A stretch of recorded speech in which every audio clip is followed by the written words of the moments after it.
ही घे गाडीची चावी, चालव. विचार कर, जर माझ्याकडे गाडी नसती तर आपण कसा फिरलो असतो. हा यार.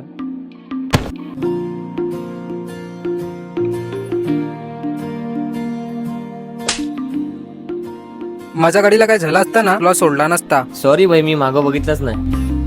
तू जो रूठा तो कौन हंसेगा, तू जो छूटा तो कौन रहेगा. तू चुप है तो अबे साल्या, त्यांनी मला मारला आणि तू हसतोय. कसा मित्र आहे रे तू? त्यांनी तुला चापट मारली तेव्हा तुला राग नाही आला, आणि मी जरा हसलो काय तर तुला राग आला. जाऊन दे यार, पैशावाल्याचा पोरगा वाटत होता. जर आपण त्याला मारला असता तर आपण फसलो असतो. या जगाची भीती तुला तवाच वाटली पाहिजे जेव्हा मी या जगात आणि तुझ्या सोबत नसेन. चल. बेकार हूँ